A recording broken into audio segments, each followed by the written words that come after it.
not listing him on any of their all-league teams. If Domas misses out on all-league honors, will our next guest lead us all in a march on league offices? Let's find out. Nice stuff to join us once again. All-time Kings icon, the great Jerry Reynolds. How are you, Jerry? Well, pretty good, Grandpa. So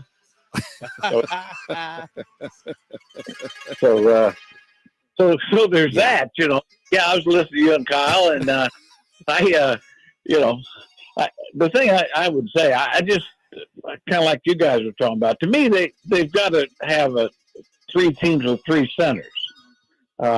It's just not fair to centers. I mean, I think with the rules of the game today, I mean, if there's ever a position that's being underappreciated, it's a center position. So, but yeah, I certainly think Domas deserves it. Whether it's second or third team, I wouldn't get into an argument about it. But you know, his numbers speak for themselves, and then once you get past his numbers, there's nobody in the league that plays as hard as he does every night, every minute, every play. They're just different. Jerry Reynolds joining us here on The Drive, guys, the legend himself. Jerry, let's talk about this current iteration of the Sacramento Kings. It was a rough week last week. The loss of Herter, Malik Monk, that news came out, and then the two losses to Dallas. As a coach, when you lose star players like that, key members of your team, what's your message to the rest of the squad? Are you looking for one guy to step it up? Are you looking for the team as a collective to step it up? What's your message as a coach? Well, let's just not show up. We'll pack it in. We'll wave the white flag. All right, we're done. Since I never had a star, so in the league of stars. But anyway, yeah. Well, I mean, it is the old next man up. There's no doubt about it. And Mike Brown, I think, does good. You know, he's getting guys playing hard and playing together, and so, the loss of Herter, hurt him, but it wasn't as bad. You know, they could sort of make up for that with certainly Davion and certainly Keon Ellis. But, I think also the loss of Lyles hurt him really more than people realized. But Glenn Monk, I mean, no one player can make up for Malik Monk. I mean, the bottom line is he's the third best player on the team. Yeah, the great Jerry Reynolds joining us, and thank you for the grandpa crack, Jerry. I do appreciate that. Now, not making excuses, but how much fun has it been for you to have this team playing meaningful games in April 2 years in a row? And I know that people had high expectations this year, and I get that. And right now there's a lot of uncertainty, but these games matter, and it's 2 years in a row. And for those of us who have been around the Kings for a long time, I mean, that's pretty cool, isn't it? It is very cool. I really enjoy this team. I mean, I know they've had games where I didn't enjoy them. I'm not going to say that. You guys sat through the same games I have. But I mean, it's a good team. It's a winning team. They've got some top flight players, well coached. I mean, the West is just so good. And it's one of those things I'm not really surprised.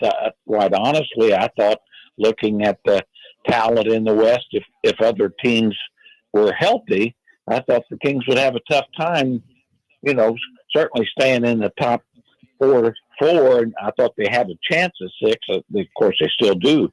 But I mean, just the talent level, I mean, especially like Dallas at the deadline added 2 starters. And right. Phoenix added a key guy, Royce O'Neal, and so that's tough.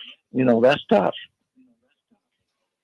Jerry, one of the things here we are, sitting on 43 wins, and we've talked all season long about how yes, last year they were the 3 seed, made it to the playoffs, but it's not linear, the growth of a team, and we look at Denver and how they, sort of 2 steps forward, 1 step back, 2 step, and then they finally got over the hump. Speak to just the journey of trying to craft a championship team, and how really each season it's its own individual thing.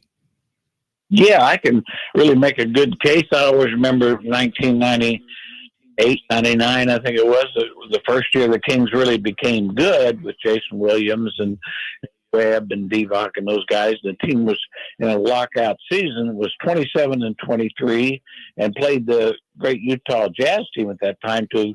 It was a 5-game series, but right to the wire, and had a short bloody hook to have finished them, but he missed it. And so there's that. So the next season, the team was actually better, probably, but won 44 games, probably a little disappointing, and then got swept by the Lakers in 4 straight. Wow. And so,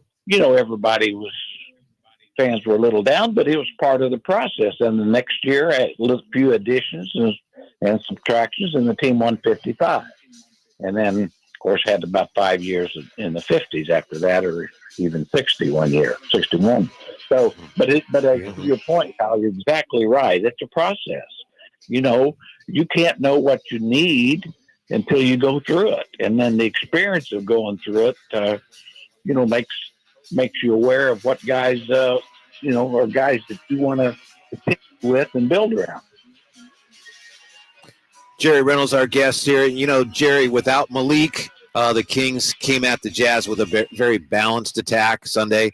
Harrison Barnes says, they need to trust the pass and trust the movement and the offense going forward, which I understand. But how much tougher is it to do that against a team like the Clippers tonight? Well, it would be a lot tougher if Kawhi Leonard plays. I guess somebody also were supposedly out tonight, which is great. Yes. He's out.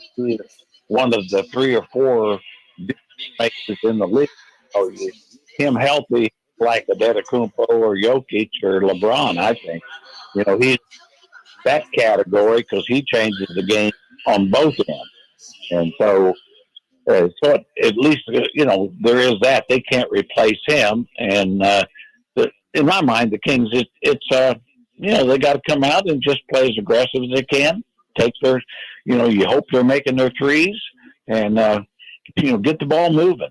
Get the ball moving, kind of stay away from over dribbling, which we get a little bit at times. So just stay away from it. Mm-hmm. I think they'll have a good chance. Hey, Jerry, when you look at, the Kings and the makeup of the team, and, I was obviously heartbroken over Friday's loss to the Dallas Mavericks. And I said on the post-game show, our stars have to play like stars.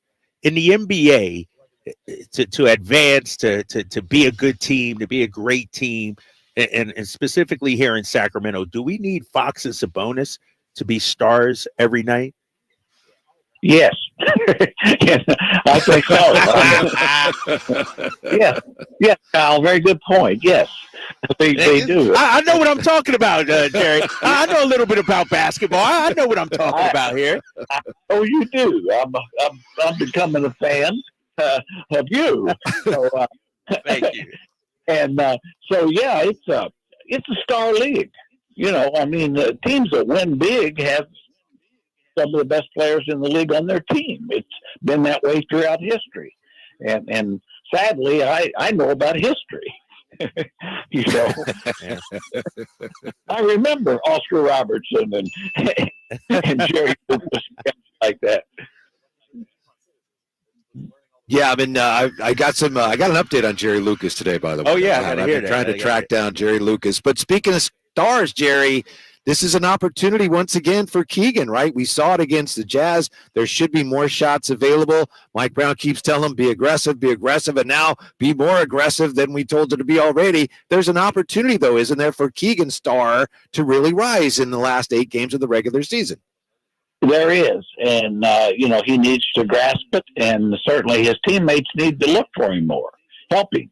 The guy has he does have the talent to be that third guy, He could, at this stage of the season, he's capable of being an 18 to 20 point guy every night, and that's what they need.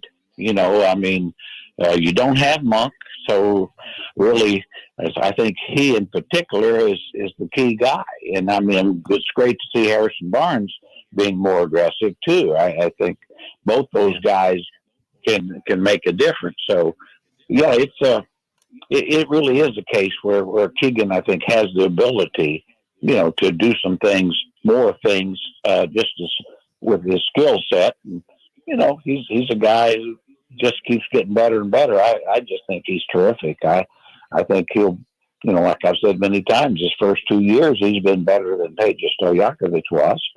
I don't know if he's going to be better in year 5, but he might be. But just at some point, you got to give him his due. The guy, he was a great pick, and there's nothing not to like about him. I always go say though, I hear people criticize the Keegan. They'll say, "Well, he doesn't show any emotion." Oh, I said, well, then you wouldn't have liked Tim Duncan much. Yeah, you're right about that. All he did was give you buckets and give you rebounds and block shots and win titles. And yeah. No, you got to pound your chest after every shot and pull your jersey and all that. Right. Well, some guys don't really have to do that. No, you're right. Hey, Jerry, are you a fan of the play-in tournament? Right now, the Kings are in 8th spot. And what do you think about the play-in and the difference between being a top 6 team or having to be in a play-in to go against a Phoenix maybe or a Lakers or a Golden State? What are your thoughts on that? Well, I was certainly against the play-in originally, but I actually like it a lot. The one-game kind of scenario and certainly in the West with all the good teams. And then keep in mind, the Lakers were in the play-in last year and went to the Western Finals, and the Heat were in the play and went to the NBA Finals. So there is a pathway. There's so much balance in the league. It's really kind of who gets a hot hand and is healthy, probably as much as anything in the playoffs. So you'd rather be 6th in the top 6. But doesn't mean you can't get it done. And it's not like I always say with the Kings, as frustrated as sometimes we all get, they've got a winning record against the top 3 teams in the West. So there is that. Yeah. Mm-hmm. Mm-hmm. And there's always Jerry Reynolds for us whenever we ask. Jared, thanks so much. Appreciate it. Great catching up with you. We appreciate your insight, and we'll talk to you again real soon, sir. Well, enjoyed it, and bring home the win, guys. Let's get it done. You got it. We'll do our part. That's for sure. Right. Yes. Thanks, Jerry. Oh, yes. Yeah. All right, Jerry. Take care, Coach. We always appreciate it very, very much. Kings icon, Jerry Reynolds. Yeah, he mentioned Jerry Lucas, and I do a Jerry Lucas update before we're done today. When we come back, speaking of the play-in thing, can the Kings climb out of the play-in? And another reason why –